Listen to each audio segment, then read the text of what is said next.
We are in the middle of a Moscow takeover in general. I feel like Russia's stock is up. I'm not sure it's as up after this weekend where they had some fights, but I'm pretty sure they were overnight.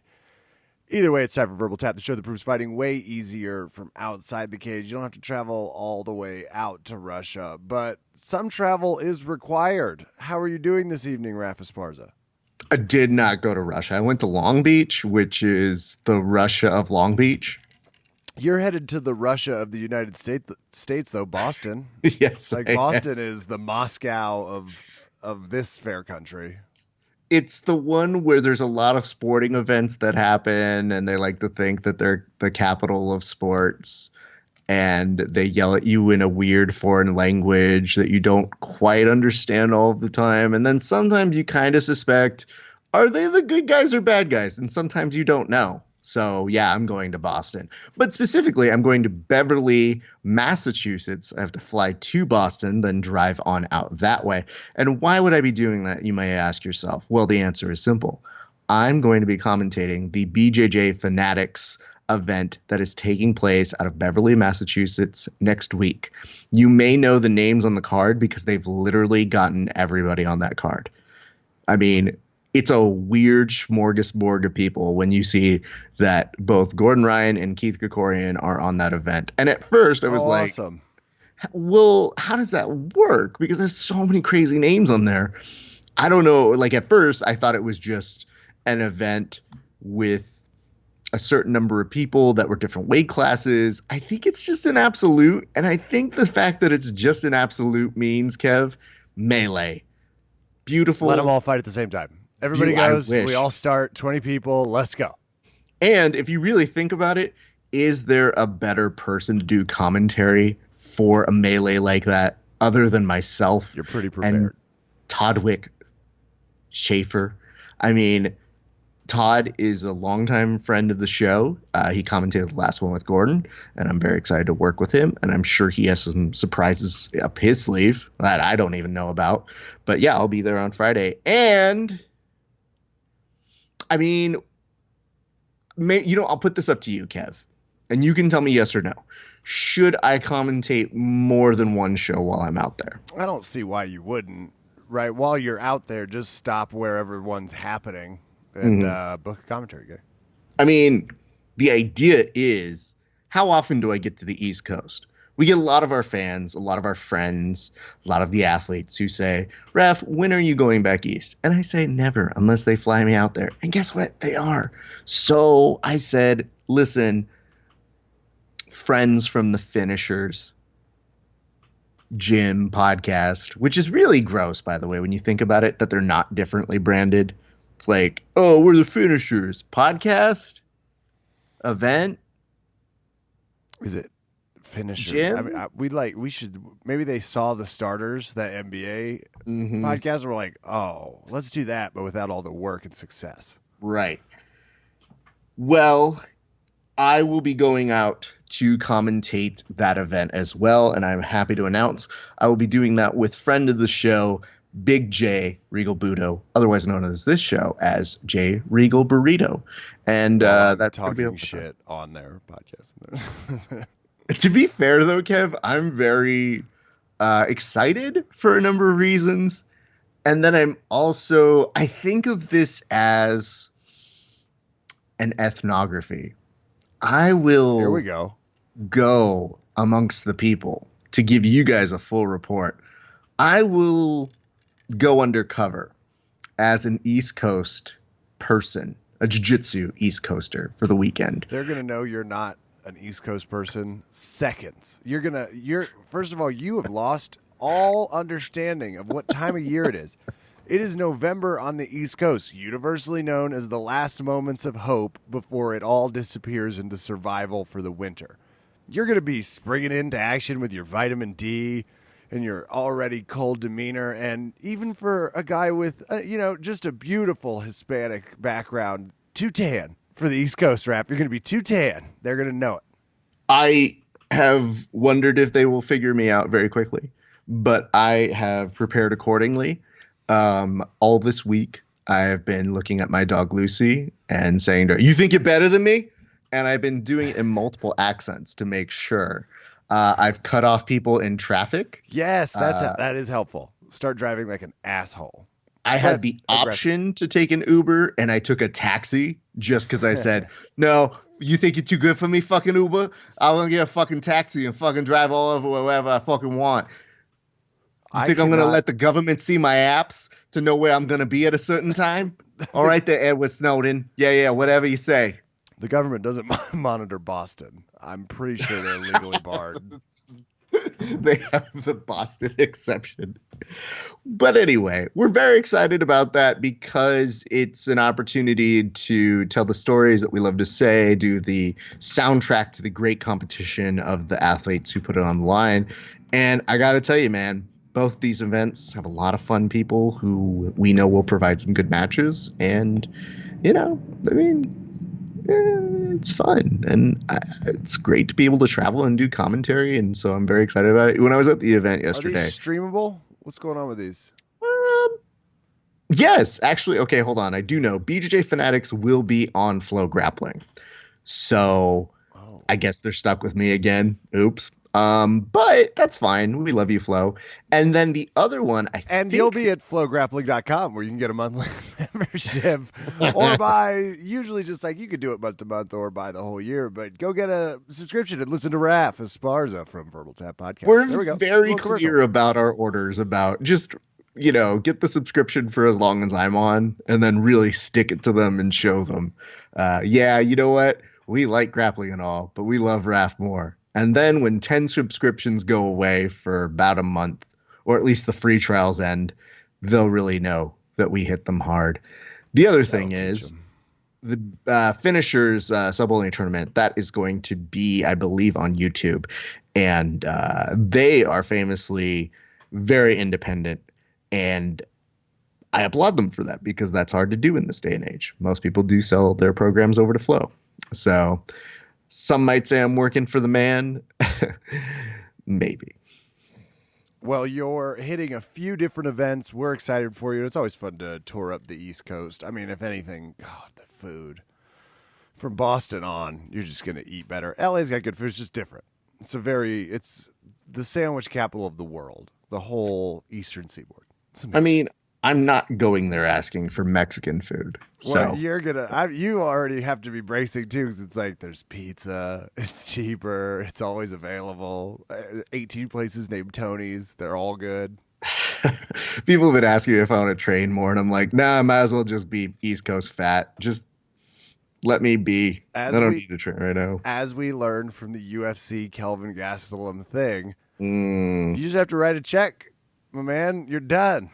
Oh, I'm fine for leaning on my coach. It's like you made the joke on our social medias. You can find us all over the place at VerbalTapCast. You made the joke. It's like, I'd rather eat. I'm writing the check.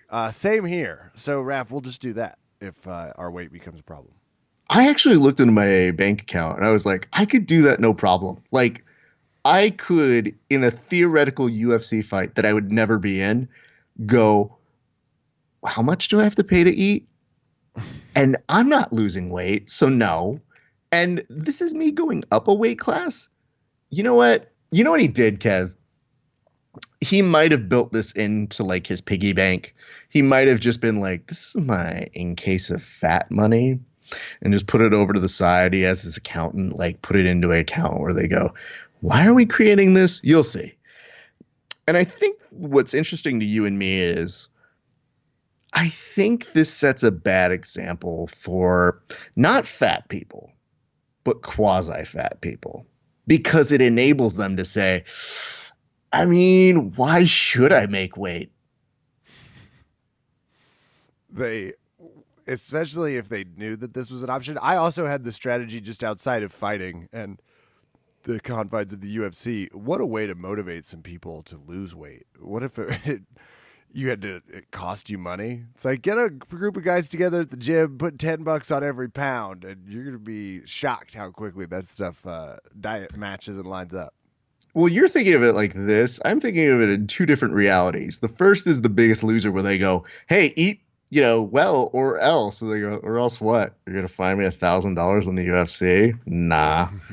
Then it made me think like that's terrible television. And then to make things even worse on a micro level, for people like you and me, the people who are just your average citizens of the world, when we're out there and say we take an aerobics class or some kind of Zumba class where we're trying to work on our fitness and get our Jane Fonda on, what happens if they come up to us and they go, "Do you want to look like a UFC fighter?" And then you can raise your hand and say, "I already do." And we're going to get to multiple storylines related to, but I just glanced through my notes and saw the Greg Hardy, Derek Lewis comments back and forth and started to chuckle to myself. You were covering a live event. We're going to get to those two things on today's show. But before any of that, Raph, I have to put you on mute real quick. Oh, okay. So sorry to do this, but I have Nate Diaz. The button is going off. And here to give us the, you know what? I don't even care if you're retiring or not. Just the, why would you even counter? Give it a few months with this whole retirement thing. Let it last. Nate Diaz on the phone. How are you doing, Nate? Yo, dog, smoke weed every day. I'm good. You want to fight right now, dog? I'll fight you right now. I do not. Thank you for asking. You did a little peace out teaser that it seemed like you were done fighting. Did you feel like that Oh my God. You guys are so fucking dumb. Like, you know what happens is, like, first of all, Kev, let me ask you, because you're the one that smokes on here. Yeah. Have you ever written anything high and been like, oh shit, whoops? Yes. And specifically some text messages as you're thinking out loud. That was my first thought when I saw it. I saw you all, and frankly, I thought it was more of a commercial for weed. Way more so than what happened, and I actually have a follow-up for you here, champ, completely unrelated to your weed habits. But I was like, he's just happy and stoned. What a time to not want to fight. That's why this should be legal in all 50 states. But you've cleared the air. You're going to fight again. No, I didn't say that either. Oh, that's actually true. What you said was, "I'll never retire," which is an extremely Michael Scott-like quote. Sometimes I think you're a fucking genius. I can't tell. Okay, I'm going to let you guys in on this because, like, this is the people who listen to this, you're the real. I lifted that line from Ric Flair because, like, they had a storyline once in WWE where Ric Flair was like, "I'll never retire." It's like, it's Ric Flair, and he's always like, what? He's been like 80 since he was 40. So, like, dog, I mean, like, I get it. So that's really what I'm doing. And, like, okay, here's what happened.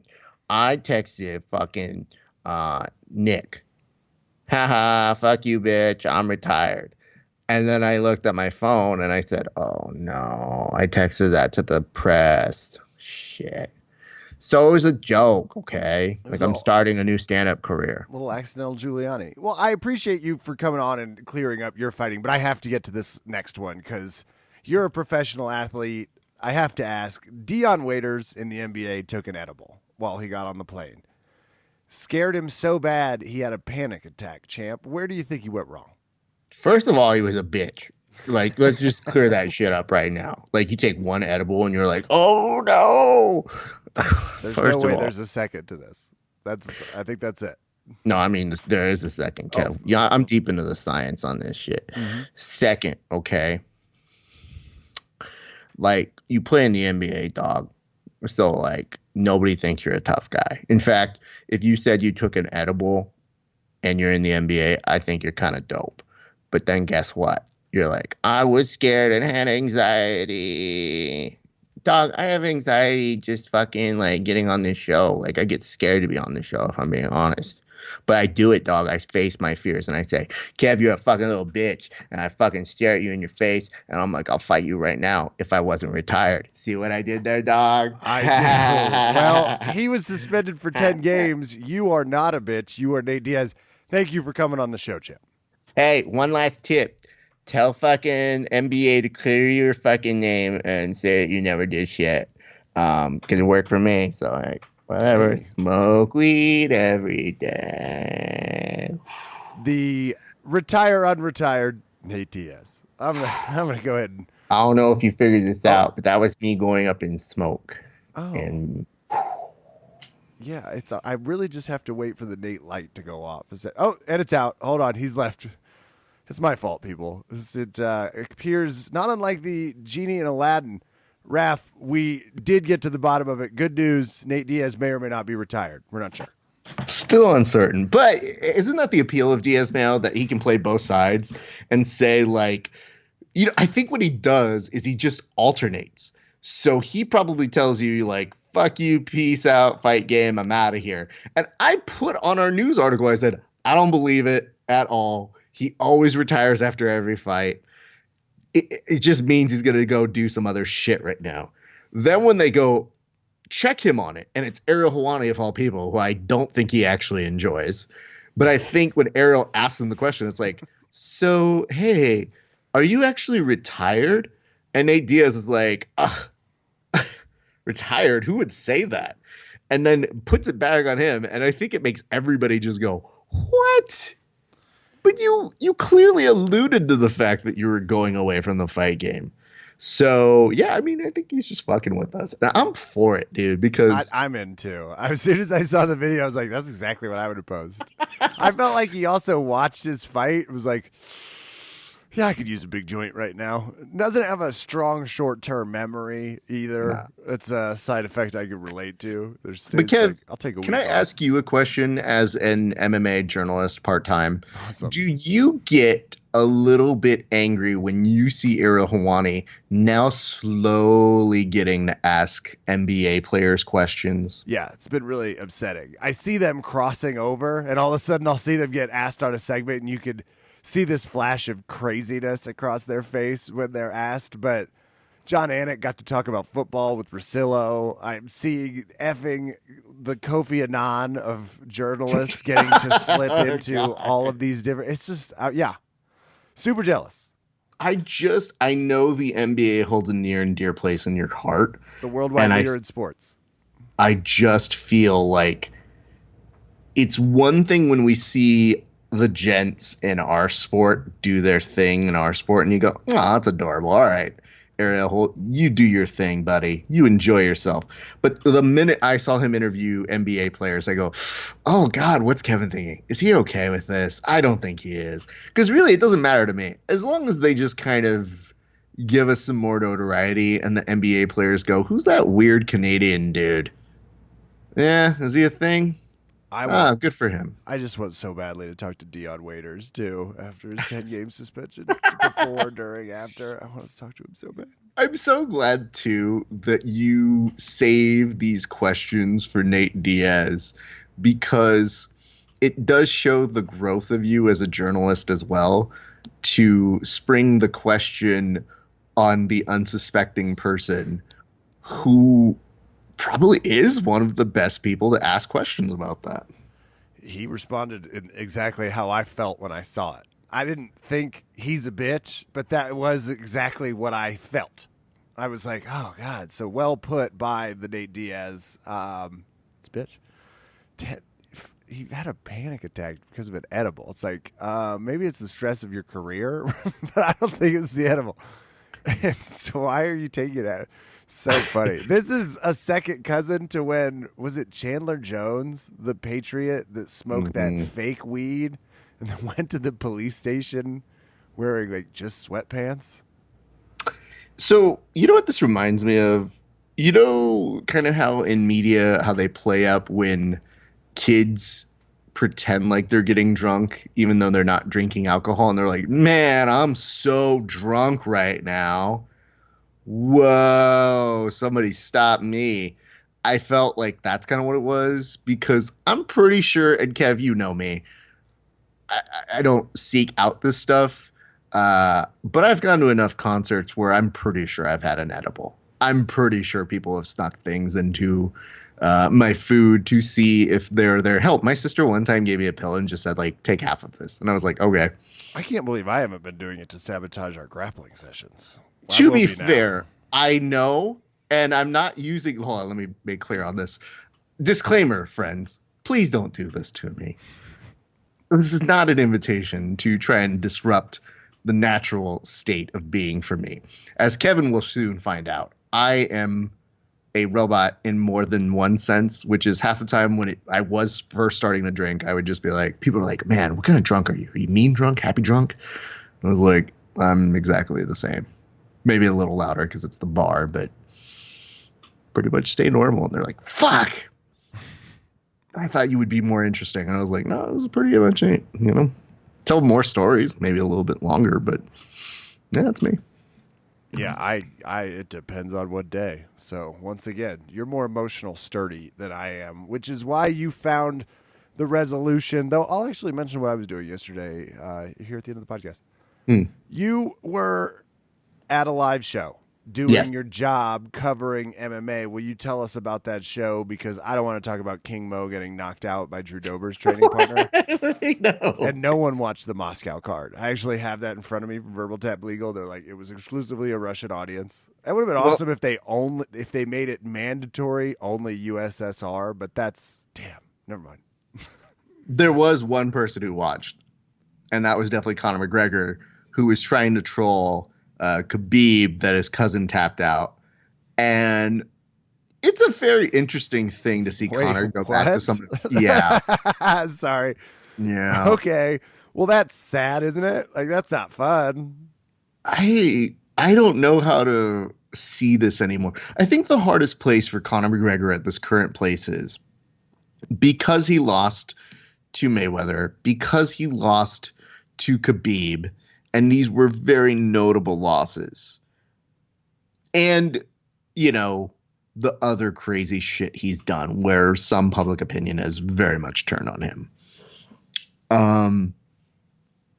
I think he has to come up with a new routine. Like, normally you have to evolve the way you trash talk because you don't really have your place on higher ground mountain where you can come around and do this once you've been kind of humbled. But to really double down on it and just be like, ha, your cousin tapped out is like, well, I mean, you did too. But he's basically saying, because they were referring to Conor McGregor as Tap Machine, or at least the fans were. So it's a very strange thing, Kevin. So I'm witnessing it on the internet happening live. I didn't even watch the event live. I just was like, oh, Conor is being Conor. Okay, well, that's interesting. So, yeah, there was one person who watched it. And there is a photo of Khabib. And, it's tough because Khabib, I'm sure, loves his family member. But in that photo of him, it definitely looked that kind of disappointment where you are really maybe a little bit sad as well that family member now has to die. All right. I'm not saying he will. I'm just saying he had that look like, I'm going to miss him. He was good cousin, but now he's dead to me. Also dead later.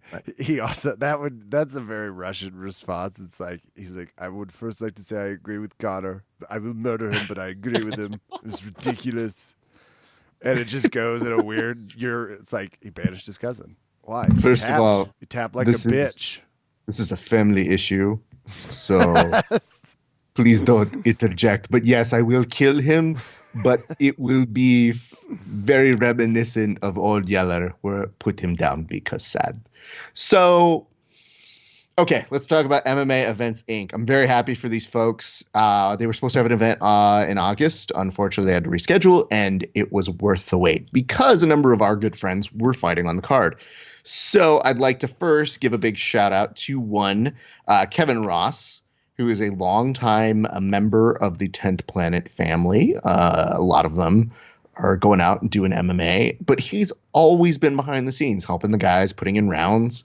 And it was really cool to see him get out there, and he got a decision win. He looked really, really good in his first MMA fight. It's been a long time coming. He's a very, very good friend of, well, I mean, let's put it this way, Kev. Milton coaches Kevin. Oh, okay. But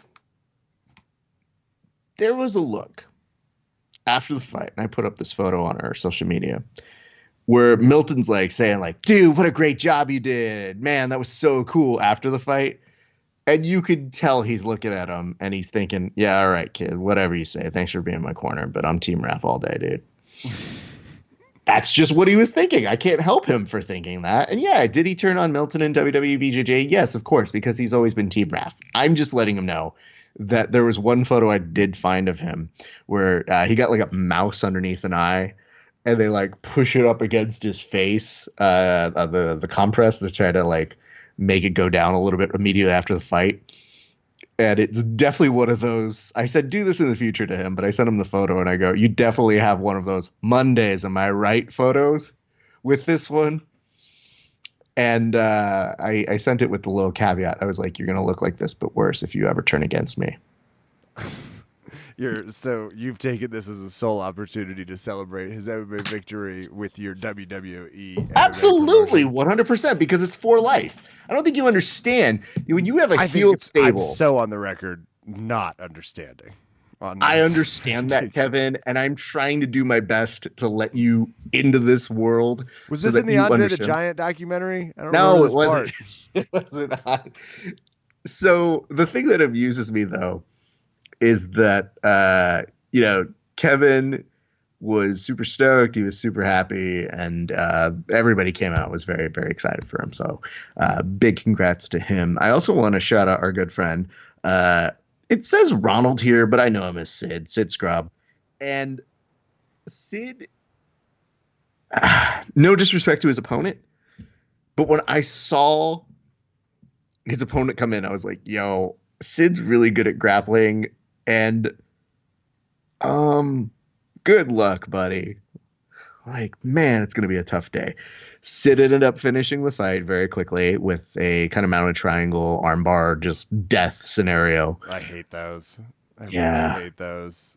Is Sid a 10P or 2, or is he a different? He is a 10P. He is a 10P classic fight team 10P. I am asking because I want to know how much that mounted triangle sucked, and I have my answer.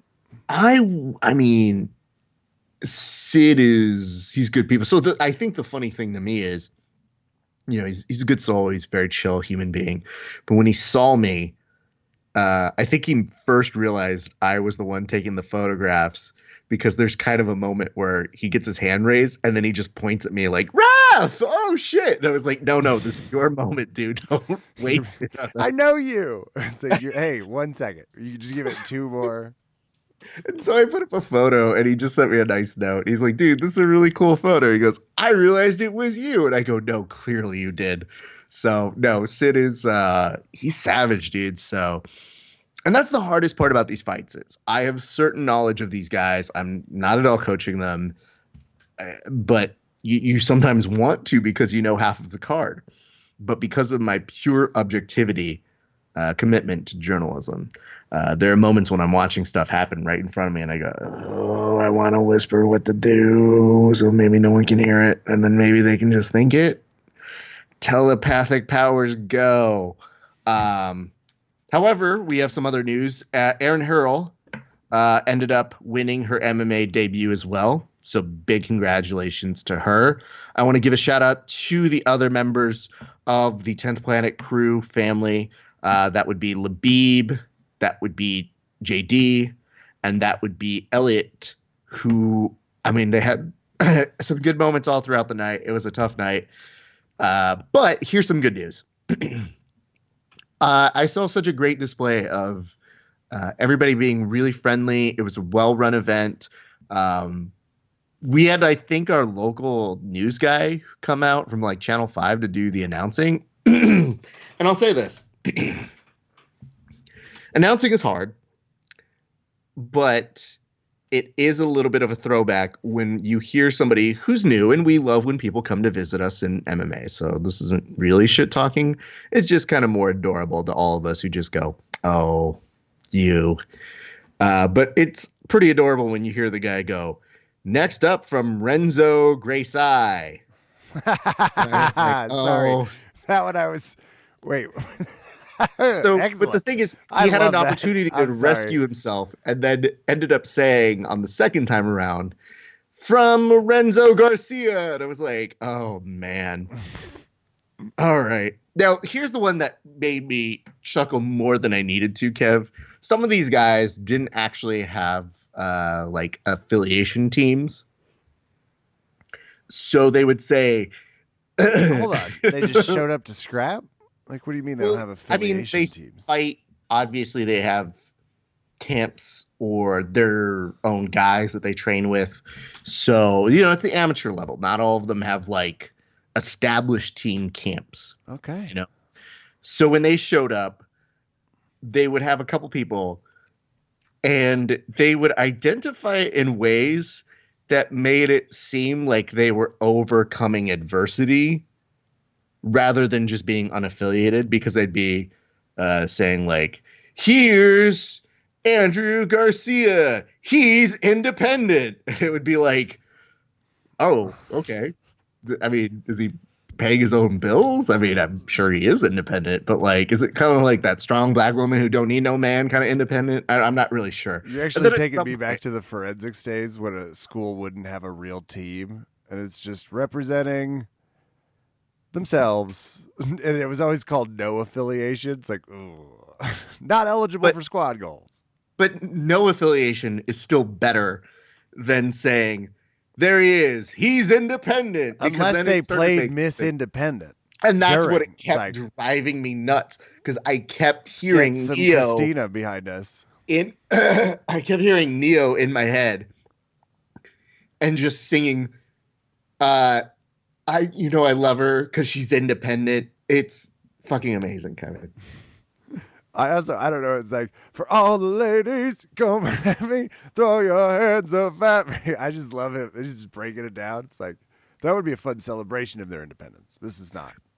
No, this is definitely one where you're like, I don't know, but it was just the way he was articulating the names and the monikers to them that I giggled a little bit, but very happy he came. Love that got us more coverage. So, yeah, and I want to give a special shout out to my good friend Elliot, who had an amazing first round. It's very rough because his opponent was actually somebody from the King's MMA family, which is a friend of Alex's. And the hard part about that fight is Alex and I run into each other. I was like, hey, man, who are you here for tonight? And he goes, oh, man, my boy Dennis, he's fighting somebody with E. I don't know his name. E something, 10th Planet. And I was like, that's my guy, Elliot. He's like, cool. Cool stuff, ref. You're more dead to me than Octavio. And I was like, you take that back. Ouch. That's fucking rude. And then right in the gills. Mm-hmm. Well, they're fighters, But Dennis and Octavio. I wish Dennis and Octavio fought. Dennis and Elliot had a great fight. Elliot got the better of the first round. Super exciting. And the second round, Dennis was putting it on, got a good crack on Elliot, and then ended up getting a submission toward the very end of the second round. So big credit to him. Fun night of fights, though, Kev. Very. That sounds amazing. Local MMA is still the best. You know what? You're inspiring me, Raph. I'm going to pick a fight card in January in Colorado, and I will go and be at one because they are great. And it's good just to cross-promote, It's a much smaller community at the amateur level is the way I would put it. Well, let's put it this way. The fun aspect that I did get asked from a number of people when I did show up there was they're like, hey, what are you doing here? Are you commentating? And I was like, no, I'm not doing this one. And they're like, oh, okay. I wasn't sure. We can't tell what you're doing half the time. And I was like, me neither. I was like, I don't know, man. Sometimes you just get asked 30 seconds before a show goes on the air to do things. Who knows? And, the one thing I will say, though, our good friends Blake Troop and Adam Woods did the commentary on this one, and very happy for them. But and this is, just a friend speaking. If Adam falls down and is incapable of performing his duties, I am around.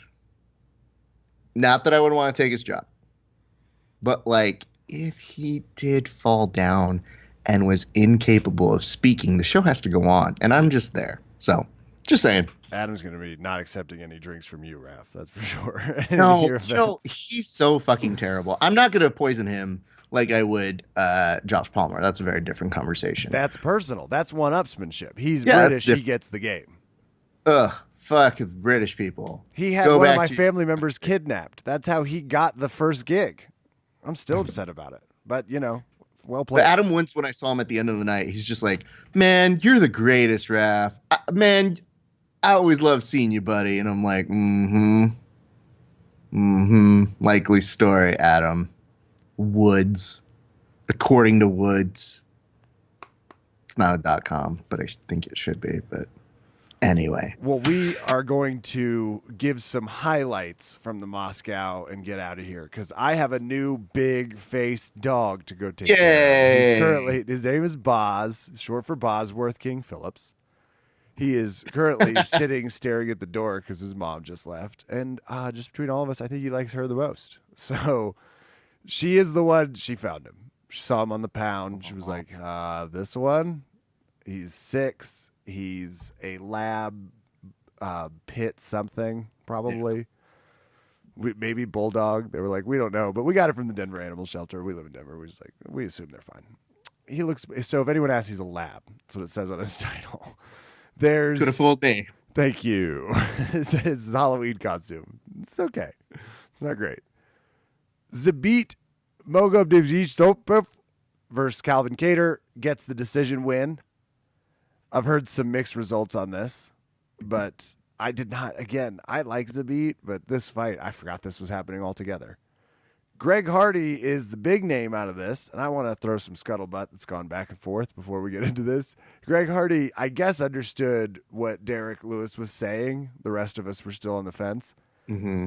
But responded with, and this is my favorite, he's been to prison. I just don't think that's somebody that's should be trusted. Or I can't even read the end of it. Sorry, I'm just laughing. I don't think that's someone that's allowed to say what the standard is. That's what he said. That's the end of the quotation.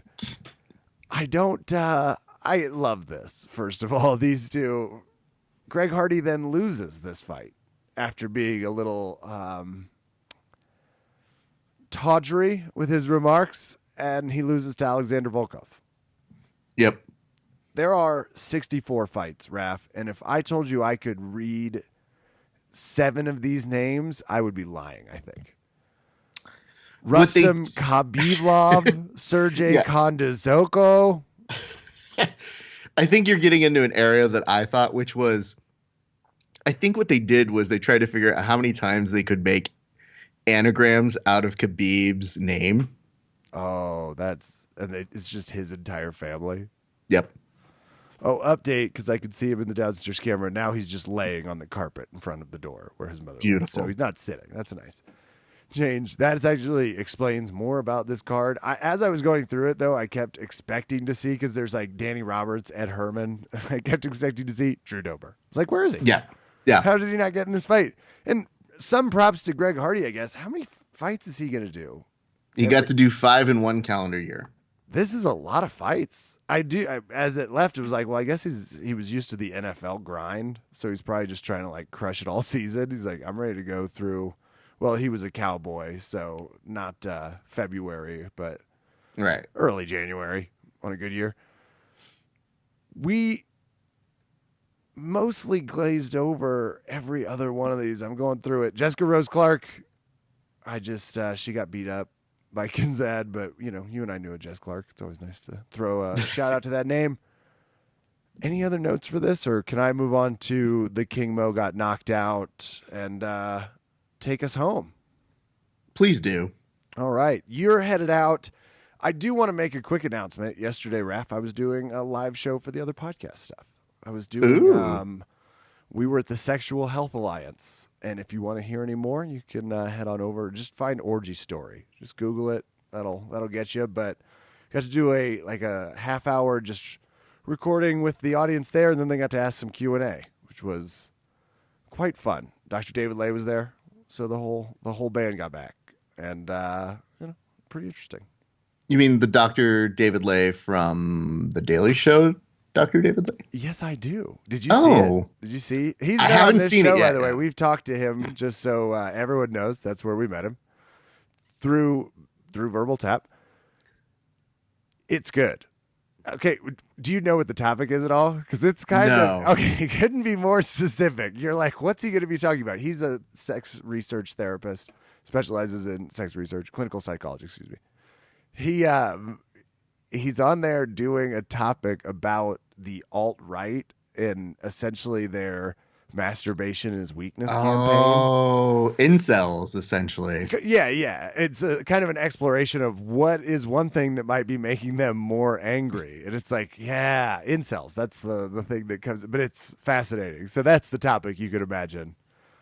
Quite charmed. I think, frankly, I'll give you this compliment. You would have done it better. So if the Daily Show is listening, To be Raffles fair, Parser would I have been did funnier look than to this. see which correspondent he got, and I said, "Ooh, can we spin that wheel again?" We got, oh God, what was I thinking? He looks like a replacement. He looks like one of their younger, older ones, but I can't remember. That's such a terrible description for this. This has been Verbal Tap. I am Kevin. Thank you for listening. Good night and good fight.